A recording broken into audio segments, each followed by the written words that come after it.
ఒకరోజు ప్రసాదరావు ఆఫీసు నుండి ఇంటికి వచ్చి కల్పనమ్మతో ఇలా అంటాడు. కల్పనమ్మ, ఈ నైట్కి మనం నా ఫ్రెండ్స్తో కలిసి హోటల్కి డిన్నర్కి వెళ్ళాలి. ఎందుకండి ఉన్నట్టుండి? అదే, ఇవాళ నా కొలీగ్ మ్యారేజ్ డే. తను పార్టీ ఇస్తున్నాడు. నేను రానులే అండి, మీరు వెళ్ళిరండి. ఎప్పుడో ఒక్కసారేగా, సరదాగా వెళ్దాం రా బంగారం. ఇలా ప్రసాదరావు స్టేటస్ చూపించాలనే ఉద్దేశంతో కల్పనమ్మను ఒప్పించి తీసుకెళ్తాడు. హోటల్కి వెళ్ళాక కల్పనమ్మ అబ్బురంగా చూస్తుంది. ప్రసాదరావుతో ఇలా అంటుంది. ఈ మెనూలో పేర్లేంటండి వింతగా ఉన్నాయి? ఇక్కడ ఇలానే ఉంటాయిలే కల్పనమ్మ. ఫ్రెండ్స్ అంతా కలిసి బిర్యానీ, చికెన్ రోల్స్ ఆర్డర్ పెడతారు. వాటి ధరలు వినగానే కల్పనమ్మకి కళ్ళు తిరుగుతాయి. ఇంతలో ఫుడ్ రానే వచ్చింది. అవి తిన్న కల్పనమ్మ ప్రసాదరావుని కొంచెం పక్కకి జరిగి చిన్నగా చెబుతుంది. బిర్యానీలో మసాలా ఎక్కువ, చికెన్ తక్కువ. చికెన్ రోల్స్ లో ఆకులు ఎక్కువ, చికెన్ తక్కువ. ఈ బిర్యానీ కన్నా మన ఇంటి మసాలా అన్నం బాగుంటుంది కదండి. ఏంటండి ఇది? ఇంతోటి దానికి ఇంత రేట్లు ఎందుకండి? అనవసరం కదా. కనీసం ఈ సలాడ్లో ఉల్లిపాయ పడేయకుండా ఇంటికి ఎత్తుకెళ్దామండి. ఒక పూట కూరలోకి పనికొస్తుంది. ఆ మాట వినగానే ప్రసాదరావు ఆశ్చర్యంతో, అంటే పరువు తీసే పని చేయకే తల్లి, నీకో దండం. ఒకరోజు ప్రసాదరావు ఆఫీసు నుండి ఇంటికి వచ్చి కల్పనమ్మతో ఇలా అంటాడు. కల్పనమ్మ, ఈ నైట్ కి మనం నా ఫ్రెండ్స్ తో కలిసి డిన్నర్ కి వెళ్ళాలి. కల్పనమ్మ, ఎందుకండి ఉన్నట్టుండి?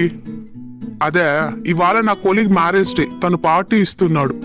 నేను రానులే అండి, మీరు వెళ్ళిరండి. Happy marriage day కల్పనమ్మ.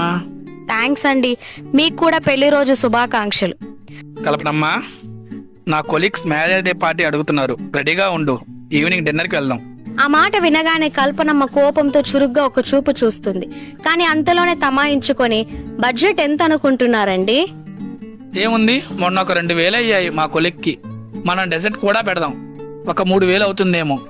సరే, నాకు ఆ 3,000 ఇవ్వండి, నేను చేస్తాను. వద్దు కల్పనమ్మ, ఫ్రెండ్స్ వస్తారు, బాగోదు.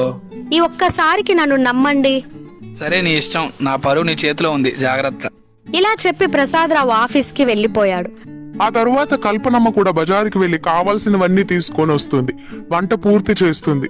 ప్రసాదరావు ఫ్రెండ్స్ తో వచ్చేసరికి కల్పనమ్మ క్యాండిల్ లైట్ డిన్నర్ ఏర్పాటు చేసింది. Hyderabad chicken biryani, spicy chicken rolls, hotel style ఉల్లిపాయ salad, rose milk, gulab jamun అన్ని ఇంట్లోనే మంచి వాసనతో పెద్ద సర్వింగ్స్ తో కల్పనమ్మ తయారు చేస్తుంది.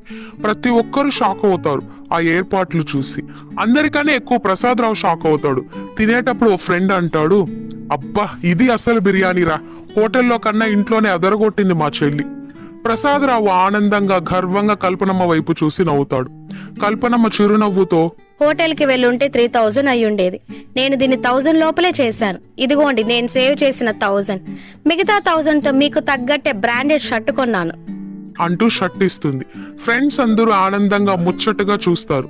ఈసారి ప్రసాదరావు కల్పనమ్మ పిసినారితనాన్ని మెచ్చుకోకుండా ఉండలేకపోయాడు.